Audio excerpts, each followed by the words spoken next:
The Blue Cross, by Gilbert Keith Chesterton. Between the silver ribbon of morning and the green, glittering ribbon of sea, the boat touched Harwich and let loose a swarm of folk like flies, among whom the man we must follow was by no means conspicuous, nor wished to be. There was nothing notable about him, except a slight contrast between the holiday gaiety of his clothes and the official gravity of his face. His clothes included a slight, pale gray jacket, a white waistcoat, and a silver straw hat with a gray-blue ribbon. His lean face was dark by contrast and ended in a curt black beard that looked Spanish and suggested an Elizabethan ruff. He was smoking a cigarette with the seriousness of an idler. There was nothing about him to indicate the fact that the gray jacket covered a loaded revolver, that the white waistcoat covered a police card, or that the straw hat covered one of the most powerful intellects in Europe. For this was Valentine himself, the head of the Paris police and the most famous investigator of the world, and he was coming from Brussels to London to make the greatest arrest of the century. Flambeau was in England. The police of 3 countries had tracked the great criminal at last from Ghent to Brussels, from Brussels to the Hook of Holland, and it was conjectured that he would take some advantage of the unfamiliarity and confusion of the Eucharistic Congress, then taking place in London. Probably he would travel as some minor clerk or secretary connected with it. But of course, Valentine could not be certain. Nobody could be certain about Flambeau. It is many years now since this colossus of crime suddenly ceased keeping the world in a turmoil. And when he ceased, as they said after the death of Roland, there was a great quiet upon the earth. But in his best days, I mean, of course, his worst, Flambeau was a figure as statuesque and international as the Kaiser. Almost every morning, the daily paper announced that he had escaped the consequences of one extraordinary crime by committing another. He was a Gascon of gigantic stature and bodily daring, and the wildest tales were told of his outbursts of athletic humor, how he turned the juge d'instruction upside down and stood him on his head to clear his mind, how he ran down the Rue de Rivoli with a policeman under each arm. It is due to him to say that his fantastic physical strength was generally employed in such bloodless though undignified scenes. His real crimes were chiefly those of ingenious and wholesale robbery. But each of his thefts was almost a new sin and would make a story by itself. It was he who ran the great Tyrolean Dairy Company in London, with no dairies, no cows, no carts, no milk, but with some 1,000 subscribers. These he served by the simple operation of moving the little milk cans outside people's doors to the doors of his own customers. It was he who had kept up an unaccountable and close correspondence with a young lady whose whole letter bag was intercepted, by the extraordinary trick of photographing his messages infinitesimally small upon the slides of a microscope. A sweeping simplicity, however, marked many of his experiments. It is said that he once repainted all the numbers in a street in the dead of night, merely to divert one traveler into a trap.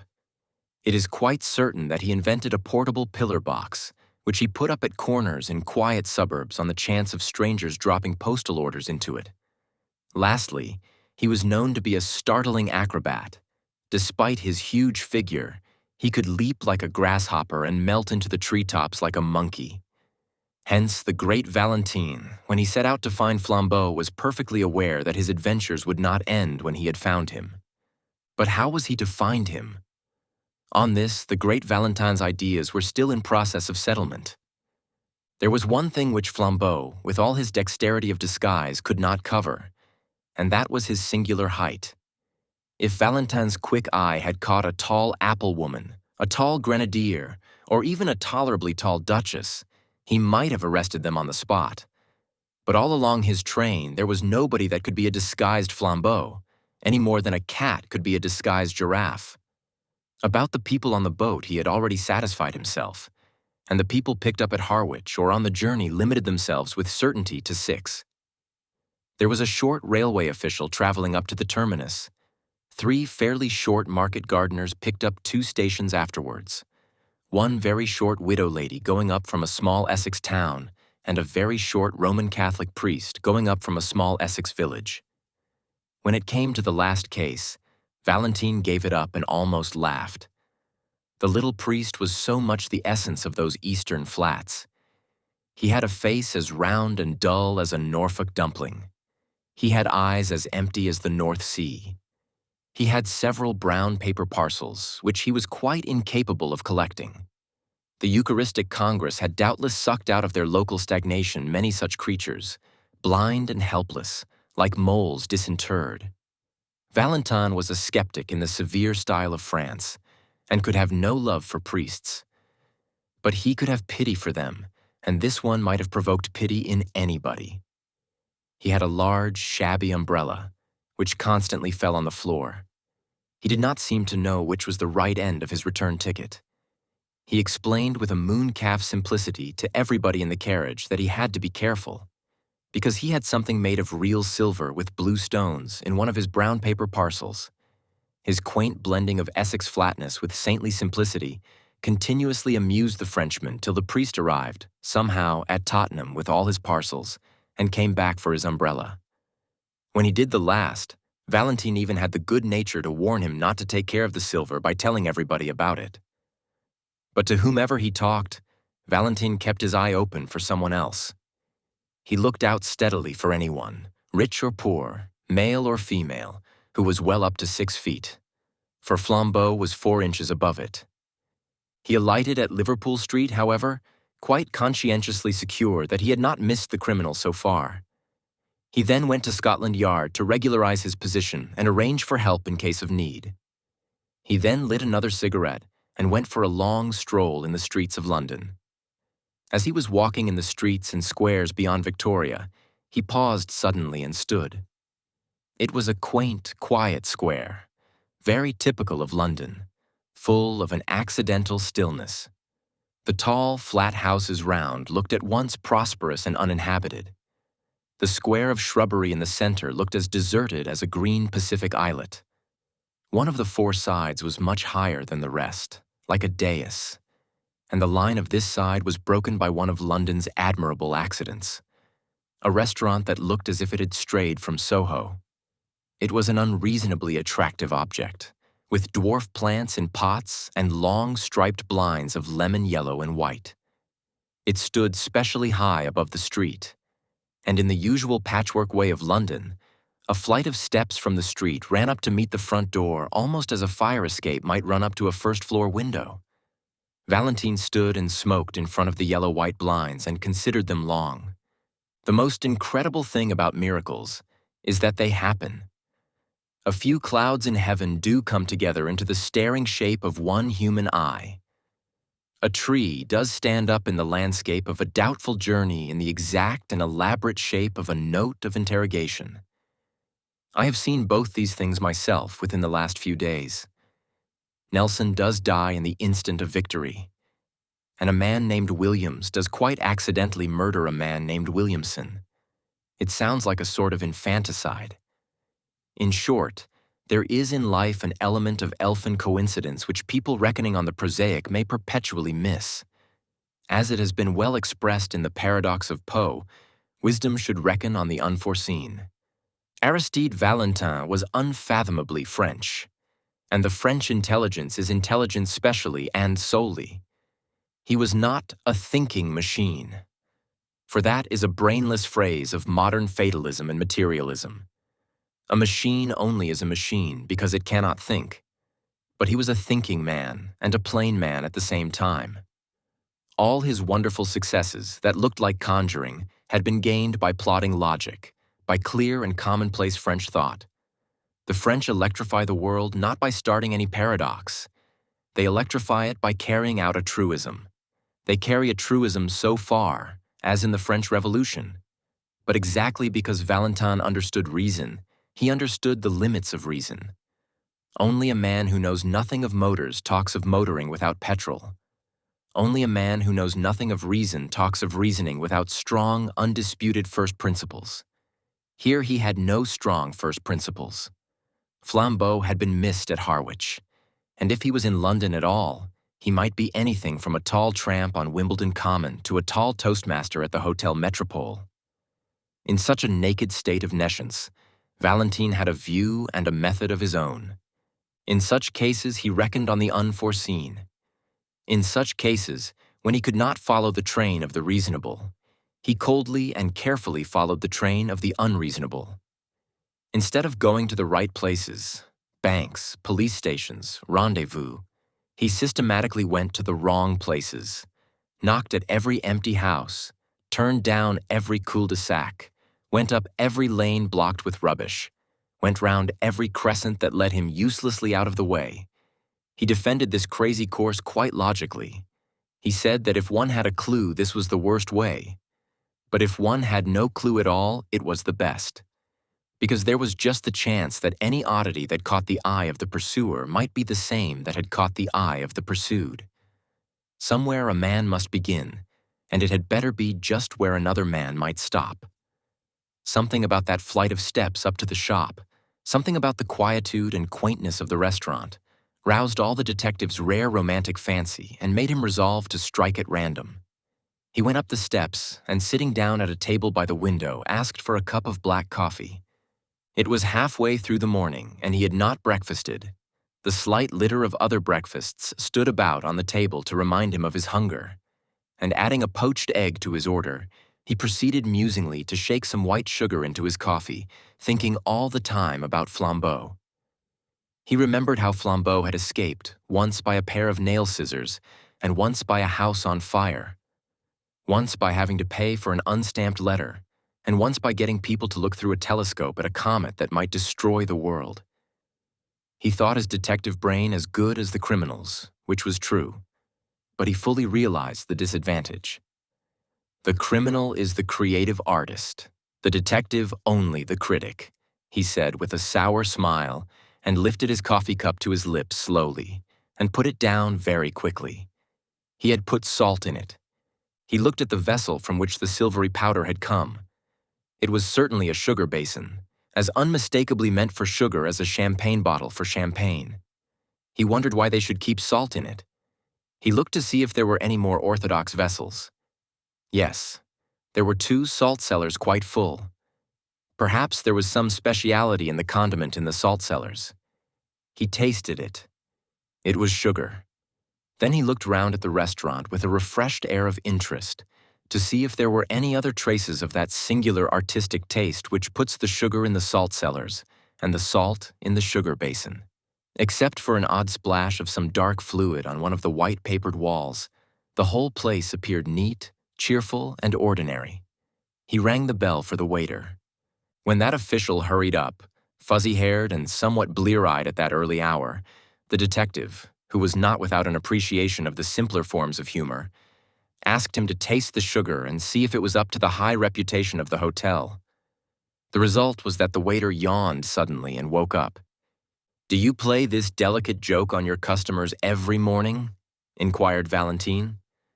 "Does changing the salt and sugar never pall on you as a jest?" The waiter, when this irony grew clearer, stammeringly assured him that the establishment had certainly no such intention. It must be a most curious mistake. He picked up the sugar basin and looked at it. He picked up the salt cellar and looked at that, his face growing more and more bewildered. At last he abruptly excused himself, and hurrying away, returned in a few seconds with the proprietor. The proprietor also examined the sugar basin and then the salt cellar. The proprietor also looked bewildered. Suddenly the waiter seemed to grow inarticulate with a rush of words. "I think," he stuttered eagerly, "I think it is those 2 clergymen." "What 2 clergymen?" "The 2 clergymen," said the waiter. "That threw soup at the wall." "Threw soup at the wall?" repeated Valentine, feeling sure this must be some singular Italian metaphor. "Yes, yes," said the attendant excitedly, and pointed at the dark splash on the white paper. "Threw it over there on the wall." Valentine looked his query at the proprietor, who came to his rescue with fuller reports. "Yes, sir," he said. "It's quite true, though I don't suppose it has anything to do with the sugar and salt. 2 clergymen came in and drank soup here very early, as soon as the shutters were taken down. They were both very quiet, respectable people. One of them paid the bill and went out. The other, who seemed a slower coach altogether, was some minutes longer getting his things together. But he went at last. Only the instant before he stepped into the street, he deliberately picked up his cup, which he had only half emptied, and threw the soup slap on the wall. I was in the back room myself, and so was the waiter, so I could only rush out in time to find the wall splashed and the shop empty. It don't do any particular damage, but it was confounded cheek, and I tried to catch the men in the street. They were too far off, though. I only noticed they went round the next corner into Carstairs Street. The detective was on his feet, hat settled and stick in hand.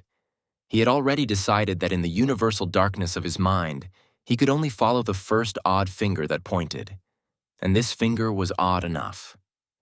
Paying his bill and clashing the glass doors behind him, he was soon swinging round into the other street. It was fortunate that even in such fevered moments his eye was cool and quick. Something in a shop front went by him like a mere flash, yet he went back to look at it. The shop was a popular greengrocer and fruiterer's, an array of goods set out in the open air and plainly ticketed with their names and prices. In the two most prominent compartments were two heaps of oranges and of nuts, respectively. On the heap of nuts lay a scrap of cardboard, on which was written in bold blue chalk, "Best tangerine oranges, 2 a penny." On the oranges was the equally clear and exact description, "Finest Brazil nuts, 4 pence a pound." Monsieur Valentin looked at these two placards and fancied he had met this highly subtle form of humor before, and that somewhat recently. He drew the attention of the red-faced fruiterer, who was looking rather sullenly up and down the street, to this inaccuracy in his advertisements. The fruiterer said nothing, but sharply put each card into its proper place. The detective, leaning elegantly on his walking cane, continued to scrutinize the shop. At last he said, "Pray excuse my apparent irrelevance, my good sir, but I should like to ask you a question in experimental psychology and the association of ideas." The red-faced shopman regarded him with an eye of menace, but he continued gaily, swinging his cane. "Why," he pursued, "why are 2 tickets wrongly placed in a greengrocer's shop like a shovel hat that has come to London for a holiday? Or, in case I do not make myself clear, what is the mystical association which connects the idea of nuts marked as oranges with the idea of 2 clergymen, one tall and the other short?" The eyes of the tradesman stood out of his head like a snail's. He really seemed for an instant likely to fling himself upon the stranger. At last he stammered angrily, "I don't know what you have to do with it, but if you're one of their friends, you can tell 'em from me that I'll knock their silly heads off, parsons or no parsons, if they upset my apples again." "Indeed?" asked the detective with great sympathy. "Did they upset your apples?" "One of 'em did," said the heated shopman. "Rolled 'em all over the street. I'd have caught the fool but for having to pick 'em up." "Which way did these parsons go?" asked Valentine. "Up that second road on the left-hand side and then across the square," said the other promptly. "Thanks," replied Valentine, and vanished like a fairy. On the other side of the second square he found a policeman and said, "This is urgent, constable. Have you seen 2 clergymen in shovel hats?" The policeman began to chuckle heavily.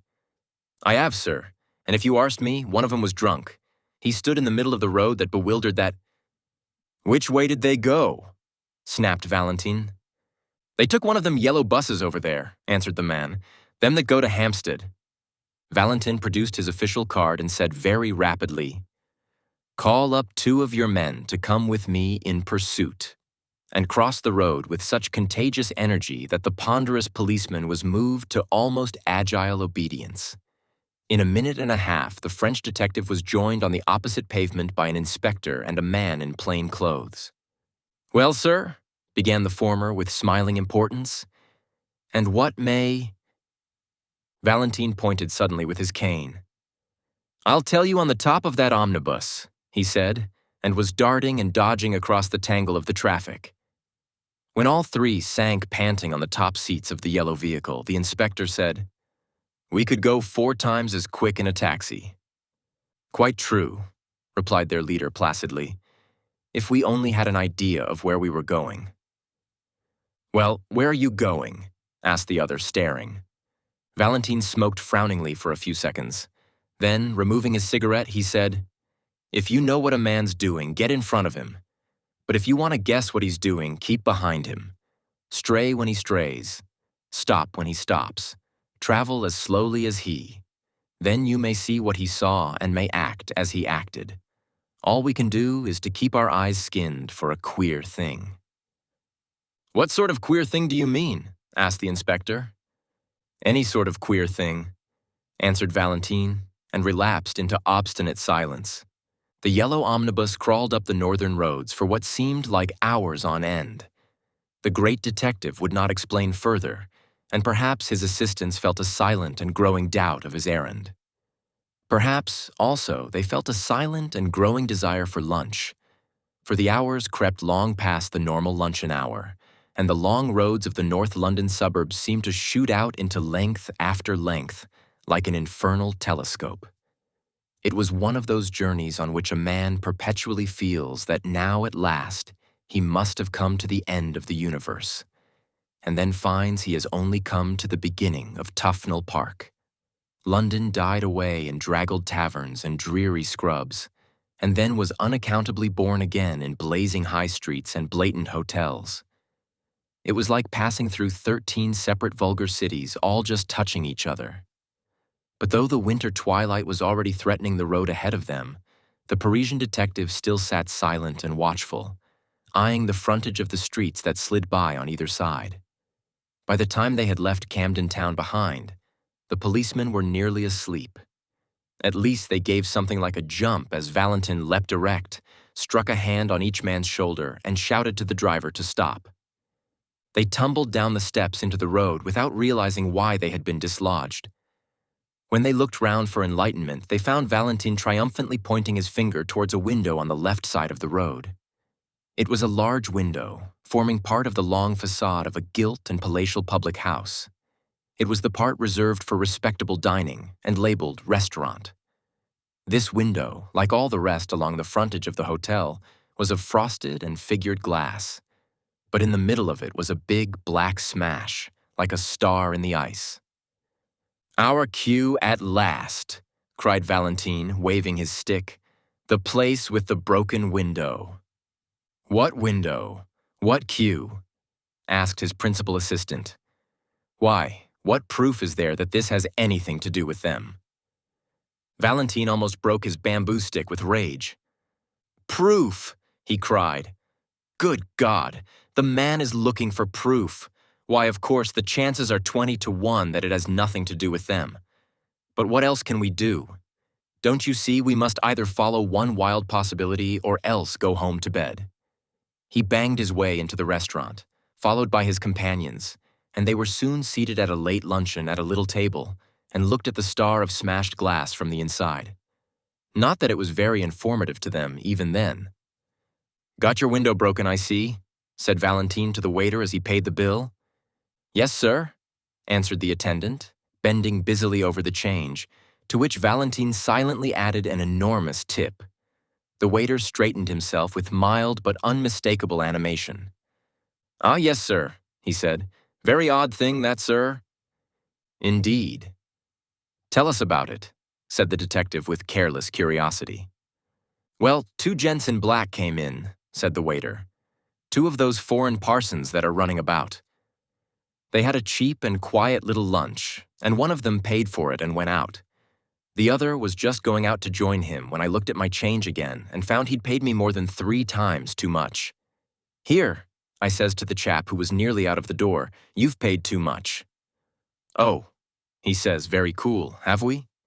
'Yes,' I says, and picks up the bill to show him. Well, that was a knockout." "What do you mean?" asked his interlocutor. "Well, I'd have sworn on 7 Bibles that I'd put 4s on that bill, but now I saw I'd put 14 shillings as plain as paint." "Well," cried Valentine, moving slowly but with burning eyes. "And then?" "The parson at the door, he says all serene, 'Sorry to confuse your accounts, but it'll pay for the window.' 'What window?' I says. 'The one I'm going to break,' he says, and smashed that blessed pane with his umbrella.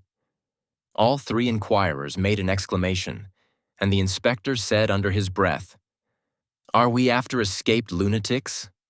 The waiter went on with some relish for the ridiculous story. I was so knocked silly for a second I couldn't do anything. The man marched out of the place and joined his friend just round the corner. Then they went so quick up Bullock Street that I couldn't catch them, though I ran round the bars to do it. "Bullock Street," said the detective, and shot up that thoroughfare as quickly as the strange couple he pursued. Their journey now took them through bare brick ways like tunnels, streets with few lights and even with few windows, streets that seemed built out of the blank backs of everything and everywhere. Dusk was deepening, and it was not easy even for the London policemen to guess in what exact direction they were treading. The inspector, however, was pretty certain that they would eventually strike some part of Hampstead Heath. Abruptly, one bulging gas-lit window broke the blue twilight like a bull's-eye lantern, and Valentine stopped an instant before a little garish sweetstuff shop. After an instant's hesitation, he went in. He stood amid the gaudy colors of the confectionery with entire gravity and bought 13 chocolate cigars with a certain care. He was clearly preparing an opening, but he did not need one. An angular, elderly young woman in the shop had regarded his elegant appearance with a merely automatic inquiry. But when she saw the door behind him blocked with the blue uniform of the inspector, her eyes seemed to wake up. "Oh," she said, "if you've come about that parcel, I've sent it off already." "Parcel?" repeated Valentine, and it was his turn to look inquiring. "I mean the parcel the gentleman left, the clergyman gentleman." "For goodness' sake," said Valentine, leaning forward with his first real confession of eagerness. "For heaven's sake, tell us what happened exactly." "Well," said the woman a little doubtfully, "the clergyman came in about half an hour ago and bought some peppermints and talked a bit, and then went off towards the heath. But a second after, one of them runs back into the shop and says, 'Have I left a parcel?' Well, I looked everywhere and couldn't see one, so he says, 'Never mind, but if it should turn up, please post it to this address.' And he left me the address and a shilling for my trouble. And sure enough, though I thought I'd looked everywhere, I found he'd left a brown paper parcel, so I posted it to the place he said. I can't remember the address now, it was somewhere in Westminster. But as the thing seemed so important, I thought perhaps the police had come about it." "So they have," said Valentin shortly. "Is Hampstead Heath near here?" "Straight on for 15 minutes, said the woman. "And you'll come right out on the open." Valentine sprang out of the shop and began to run. The other detectives followed him at a reluctant trot. The street they threaded was so narrow and shut in by shadows that when they came out unexpectedly into the void, common and vast sky, they were startled to find the evening still so light and clear. A perfect dome of peacock green sank into gold amid the blackening trees and the dark violet distances. The glowing green tint was just deep enough to pick out in points of crystal 1 or 2 stars.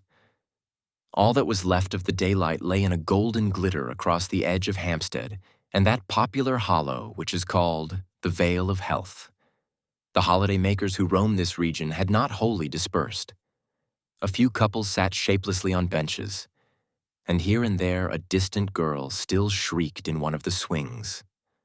The glory of heaven deepened and darkened around the sublime vulgarity of man, and standing on the slope and looking across the valley, Valentine beheld the thing which he sought.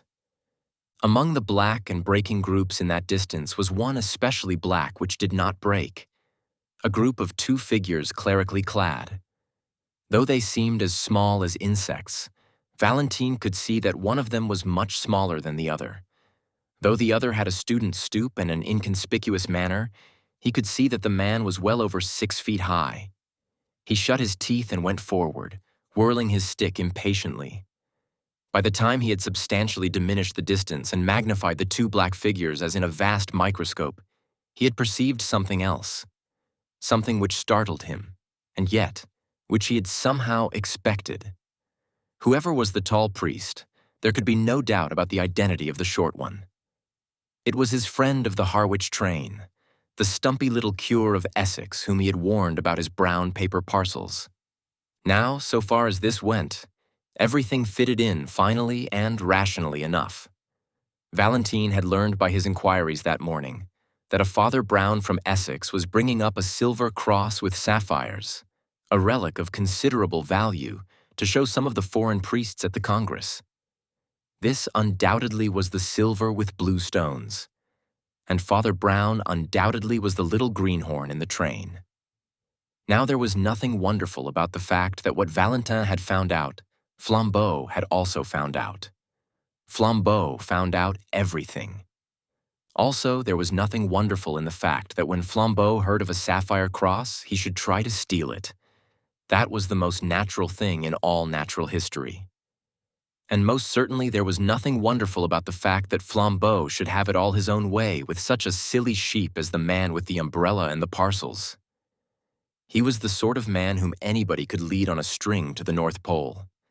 It was not surprising that an actor like Flambeau, dressed as another priest, could lead him to Hampstead Heath.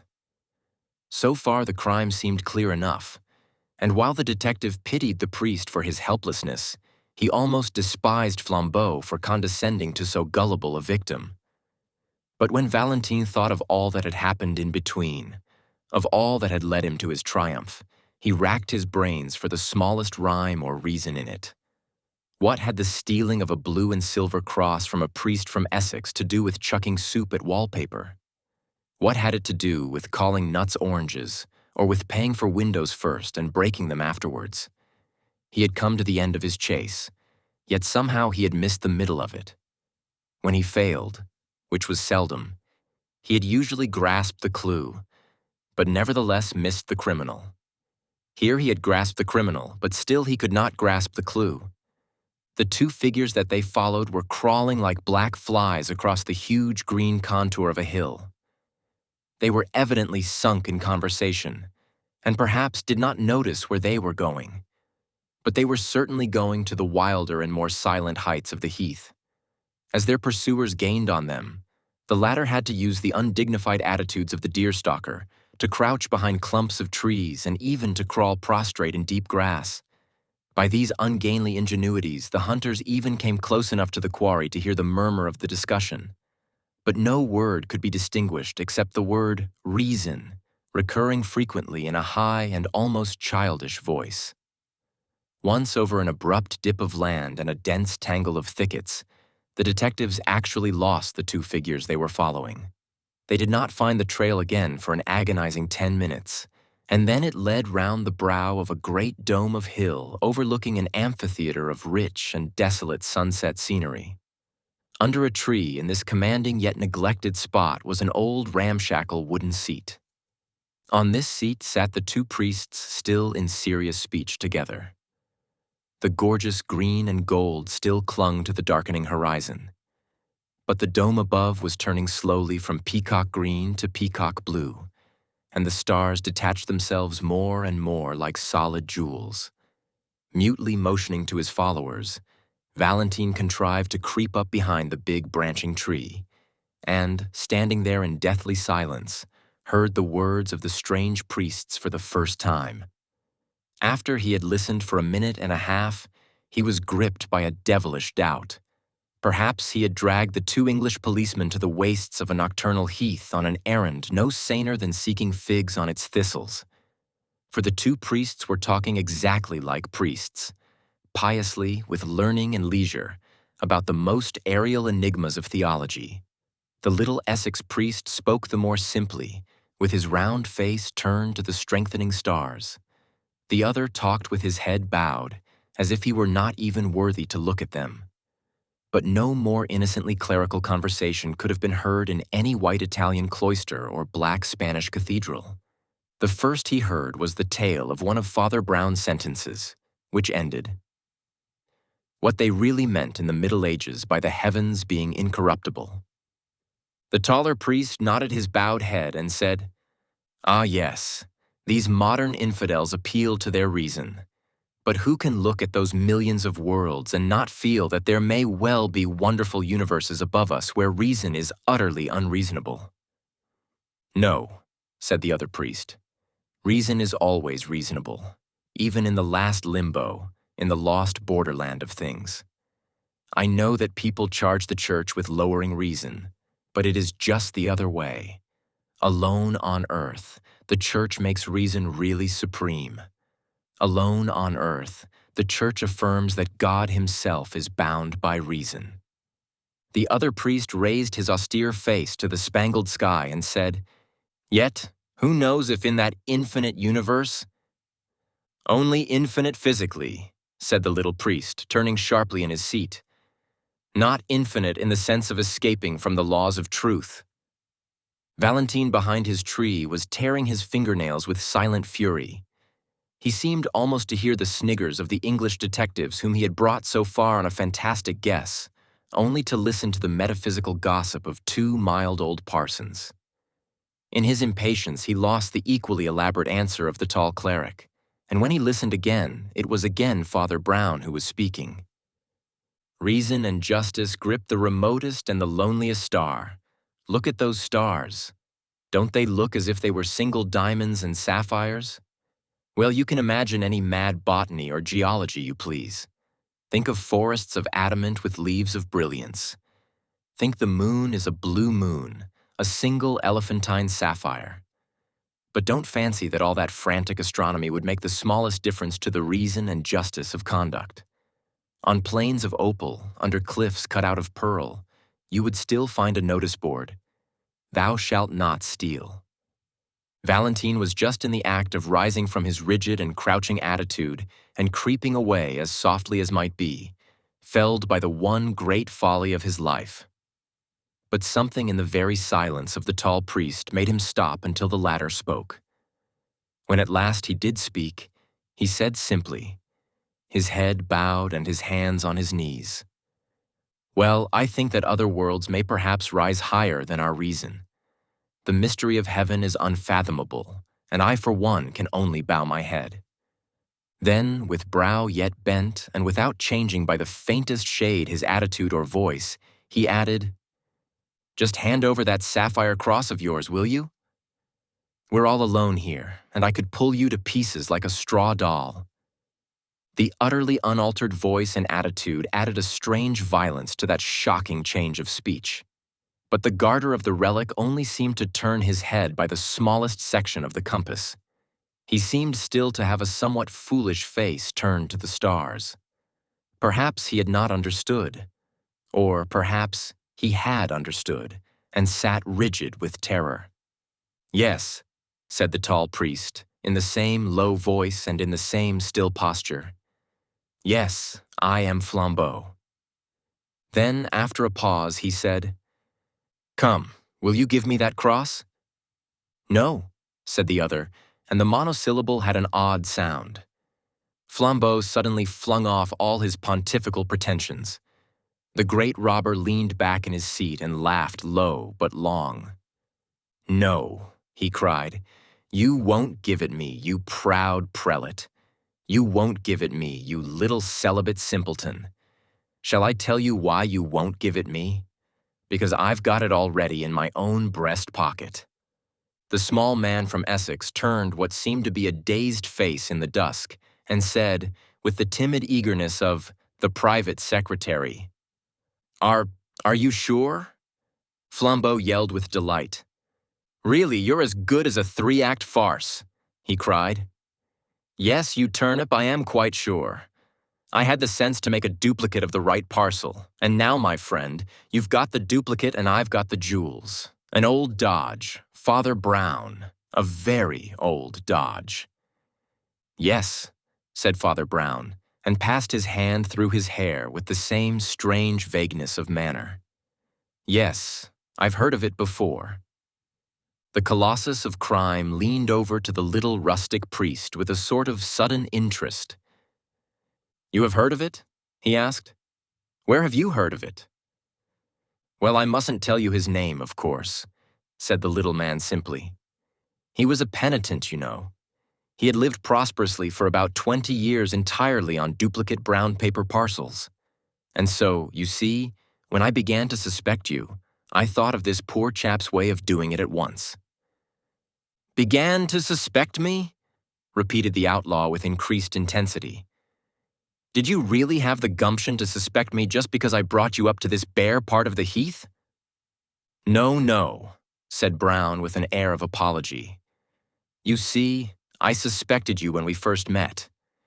It's that little bulge up the sleeve where you people have the spiked bracelet. How in Tartarus, cried Flambeau. Did you ever hear of the spiked bracelet?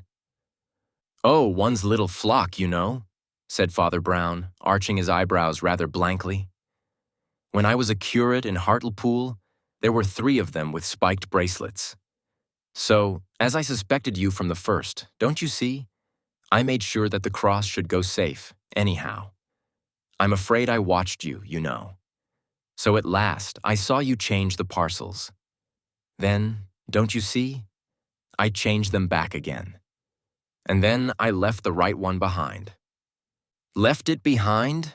Repeated Flambeau, and for the first time there was another note in his voice beside his triumph.